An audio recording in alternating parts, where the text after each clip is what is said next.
महापालिका से लेकर मंत्रालय तक, अपराधों से लेकर राजनीति तक, हर समस्या की रिपोर्ट खास आपके लिए सीधा आपके मोबाइल फोन। आप देख रहे हैं नया सवेरा न्यूज। नमस्कार, नया सवेरा न्यूज में आप सभी का स्वागत है। एक बार फिर हमारे साथ खास मुलाकात में जुड़ चुके हैं भाजपा उत्तर भारतीय मोर्चा के पूर्व अध्यक्ष शैलेश मिश्र। और सर, नया सवेरा न्यूज में आपका एक बार फिर से स्वागत है। धन्यवाद। और सर, अभी जिस तरह से 10 दिन बाद दिवाली है और उसके बाद छठ पूजा आने वाली है, उत्तर प्रदेश बिहार का जो एक सबसे बड़ा पर्व माना जाता है। और उस समय यहाँ से अपने उत्तर भारतीय भाई बहन जो अपने गंतव्य स्थान के लिए जाते हैं छठ पूजा मनाने के लिए, और आप एक उत्तर भारतीय के नेता हैं जो उत्तर भारतीयों के हित के लिए हमेशा लड़ते हैं, उनके लिए आपके ओर से, आपके पार्टी की ओर से उत्तर भारतीयों के लिए क्या व्यवस्था की गई? श्री प्रकाश जी, आपको बताते हुए मुझे अत्यंत हर्ष हो रहा है कि हमारे भारत के यशस्वी प्रधानमंत्री माननीय मोदी जी और उनके नेतृत्व में यशस्वी रेल मंत्री अश्विनी वैष्णव जी ने बहुत ऊंची व्यवस्था की हुई है उत्तर भारतीयों के लिए। उत्तर भारतीयों का ये सबसे बड़ा पर्व दीपावली,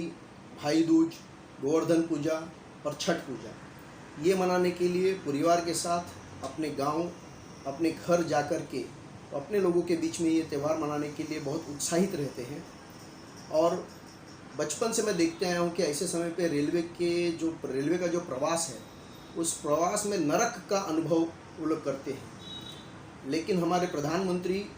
के हृदय में बसने वाले उत्तर भारतीय, इनके लिए सदैव वो तत्पर रहते हैं अच्छी से अच्छी सुविधा देने के लिए। और आपको बताता हूँ कि 283 ट्रेन खास पूजा स्पेशल के नाम से छठ पूजा के लिए पूरे भारत से बिहार, उत्तर प्रदेश की तरफ जाने के लिए ट्रेन की व्यवस्था की गई है। 4480 फेरा ये ट्रेन लगाने वाली है। तो आप समझ सकते हैं कि ये एक मेगा व्यवस्था किया गया है। जो हमारे मजदूर, जो हमारे यहाँ पे इतनी अधिक संख्या में उत्तर भारतीय लोग जो यहाँ पे आके बस गए हैं, लेकिन अपने संस्कार, अपनी संस्कृति, अपने भाषा बोली, अपने त्यौहार से और अपने जड़ों से जुड़ने के लिए ये एक बहुत बड़ा माध्यम जो रहता है, अपने बच्चों को अपने विरासत, अपनी परंपरा को बताने के लिए, दिखाने के लिए त्यौहार एक बहुत अच्छा माध्यम रहता है। और उस माध्यम को और सशक्त करने के लिए, हमारी जड़ों से अपने बच्चों को, अपने आने वाली पीढ़ी को जोड़ने के लिए मोदी जी ने और हमारे रेल मंत्री जी ने जो व्यवस्था की है, उसके लिए मैं उनका बहुत बहुत धन्यवाद देता हूँ। और आह्वान करता हूँ पूरे उत्तर भारतीय समाज से कि अधिक से अधिक संख्या में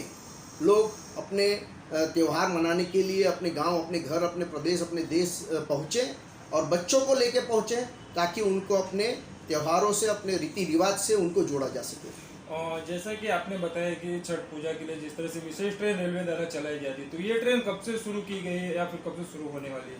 बुकिंग चालू हो गया है, बुकिंग चालू है। अभी आप दिवाली के लिए ज़्यादा समय रह नहीं गया है, तो वो हिसाब से जैसे जिसका सुविधा है वो अपनी बुकिंग करा के और जा सकते हैं। और जैसा कि सर, अभी महाराष्ट्र का जो सबसे बड़ा त्यौहार गणेशोत्सव माना जाता है, तो मुख्यमंत्री की तरफ से या फिर और भी महाराष्ट्र सरकार की तरफ से गणेशोत्सव के लिए कोकण हो या रत्नागिरी हो, हर जगह जाने के लिए जिस तरह से उनको एक विशेष बस की या फिर रेलवे की सुविधा की गई थी, तो क्या उसी तरह की कोई सुविधाएं उत्तर भारतीयों के लिए, बिहार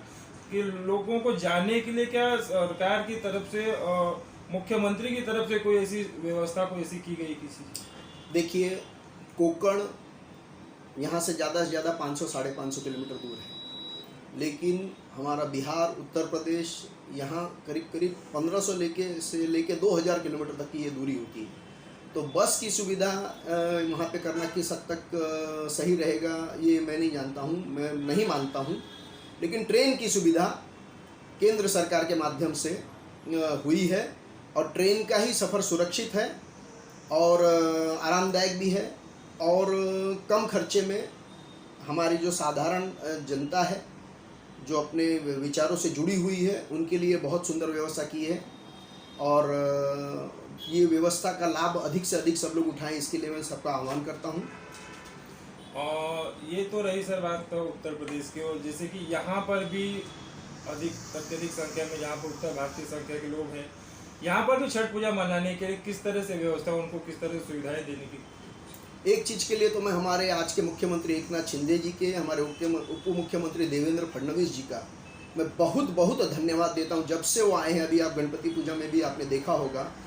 कि अतुलनीय, एकदम सुंदर, बहुत ही सुरक्षित और एकदम नियोजित ढंग की व्यवस्था की थी। क्या है, हमारा जो त्यौहार है इसको मनाने के लिए जो सरकार के अंदर जो उत्साह है, वो उत्साह उनकी योजना में, उनके नियोजन में दिखता है।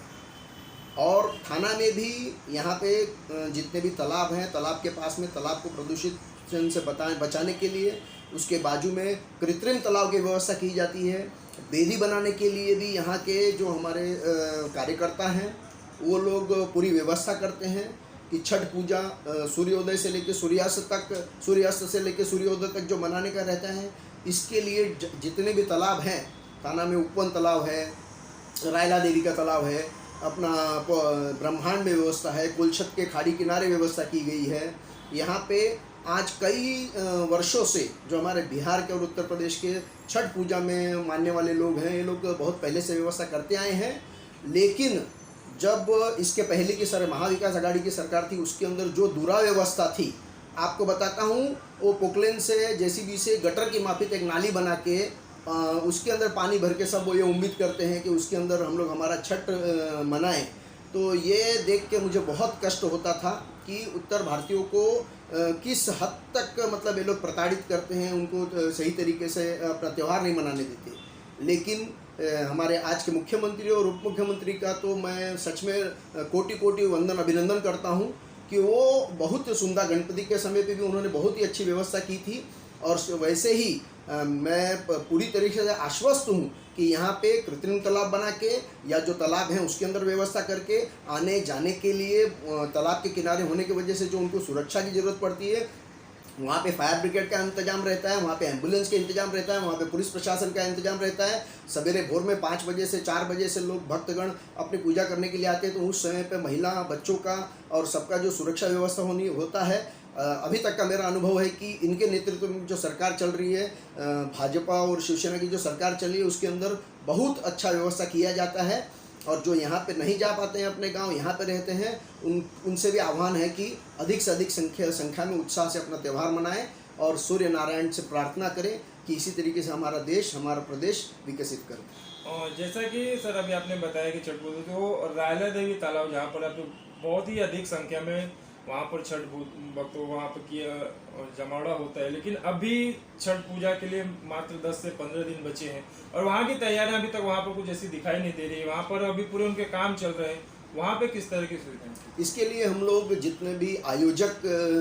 गण हैं, जैसे कई जन, मैं किसी का नाम नहीं लूँगा, कई लोग हैं, ये हो जाएगा, लेकिन सब लोग अपना निवेदन महानगर पालिका में देते हैं, आयुक्त के पास, पुलिस स्टेशन में भी देते हैं, जिसको जिस तालाब पे व्यवस्था चाहिए। और अभी तक का अनुभव ऐसा रहा है कि ख़ास तौर पे यहाँ पे हमारे थाना के जो मुख्यमंत्री हैं एकनाथ शिंदे जी और हमारे उप मुख्यमंत्री देवेंद्र फडणवीस जी, थाना के हमारे विधायक संजय केड़कर जी और अभी नवनियुक्त जो अध्यक्ष बने हैं संजय वागुले जी, और पहले जो अध्यक्ष थे यहाँ के निरंजन डावखरे जी, इनका बहुत ही उत्साह से पूरे उत्तर भारतीय समाज को सारी व्यवस्था मुहैया कराने के लिए, उनको सारी जानकारी मुहैया कराने के लिए, और वहाँ पे भी जो नोंदणी करते हैं और जो व्यवस्था करते हैं, पानी का व्यवस्था करते हैं, उनको चाय का व्यवस्था करते हैं। सवेरे सवेरे भोर में थोड़ा ठंड रहती है उस समय पे, तो ये सारी व्यवस्था का नियमित एक समझ लीजिए कि उत्तर भारतीयों को ये त्यौहार मनाने के लिए एक प्रथा बन चुकी है कि भाजपा शिवसेना की सरकार जो आज है वो बहुत अच्छा व्यवस्था करती है और वो आगे आपको देखने में आएगा। और जैसा कि सर देखा जाता है कि जो सुबह के समय जो अर्घ दिया जाता है और देने के बाद महिलाओं को जैसे कपड़े बदलने की सुविधा है, कई तालाबों पर, कई जगह पर इसकी सुविधा देखने को नहीं मिलती, शौचालय की सुविधाओं की वहाँ पर कमी दिखाई देती है। तो क्या इस वर्ष उन सारी सुविधाओं की व्यवस्था उन लोगों को प्रशासन के द्वारा या आपके माध्यम से की जाएगी? जहाँ तक मैं जानता हूँ ये सारी व्यवस्था की जाती है। हाँ, उसकी संख्या और बढ़ाई जानी चाहिए, उसकी संख्या और बढ़ाई जानी चाहिए। और साथ ही साथ मैं भक्तजनों से भी आह्वान करूँगा, हम लोग छठ पूजा पे तालाब के किनारे जो बाद में जो पूजा करने के बाद में जो वहाँ पे अपना फूल और जो सामग्री वहाँ पे बच जाती है, उसके लिए भी दूसरे दिन भारतीय जनता पार्टी स्वच्छ भारत अभियान के माध्यम से हम लोग दूसरे दिन स्वच्छ भारत अभियान के माध्यम से वहाँ पे सारा साफ सफाई करते हैं। कॉरपोरेशन के जो अपने सफाई काम करने वाले जो कर्मचारी हैं उनके साथ हम लोग कोऑर्डिनेट करके उनके साथ मिल के वो सब कचरा तालाब को और उस जो परिसर को फिर से स्वच्छ करने का भी काम करते हैं। तो आपने ठीक याद दिलाया कि शौचालय की और कपड़े बदलने की व्यवस्था थोड़ी बढ़ाई जानी चाहिए। और साथ ही साथ मैं भक्तजनों से ये भी आह्वान करूँगा कि जिस भक्तिभाव से वो त्यौहार मनाते हैं उसी भक्तिभाव से आप ये प्रशासन का सहयोग करें, और जो उसमें सहयोग कर सकते हैं हम लोग तो करते ही हैं। भाजपा के कार्यकर्ता होने के नाते जितनी भी संस्थाएं जो आयोजन करती हैं उसके साथ में हम लोग ये दायित्व लेते हैं कि जहाँ तक हम पहुँच सकते हैं उसको जल्दी से जल्दी उस परिसर को स्वच्छ कर दिया जाए ताकि आम जनता को उसका कष्ट न हो। आपके माध्यम से उत्तर भारतीयों को क्या संदेश देंगे? मैं उनसे ये आह्वान करूँगा कि आप लोग हर समय ये याद रखिए कि आपके विचारों को, आपके मान्यताओं को, आपके देवी देवताओं को, आपके तीज त्यौहार को, आपकी भाषा को, आपके व्यवसाय को, आपके व्यापार को, आपके महिला भगिनी की सुरक्षा के लिए कौन आपके साथ में है, कौन दिन रात आपके साथ में रहता है, हर पग पग आपके सुविधा के लिए, सुविधा के सहयोग के लिए रहता है, और कौन खाली चुनाव के समय पे हिंदू बन जाते हैं, गेरुआ वस्त्र पहन जा कर लेते हैं और मंदिर का दौरा करने लगते हैं, और जब निर्णय लेने का समय आता है तो भारत विरोधी निर्णय लेते हैं, आतंकवादियों का साथ देते हैं। तो ये भेद को जितना ज़रूरी है भक्ति भाव में से प्रेरित होना, उतना ही ज़रूरी है कि राजनीतिक सामाजिक रूप से सतर्क रहना, सजग रहना और सही समय पे अपने मतदाता लोकतांत्रिक ताकत का उपयोग करके अपने मतदान का प्रयोग करना।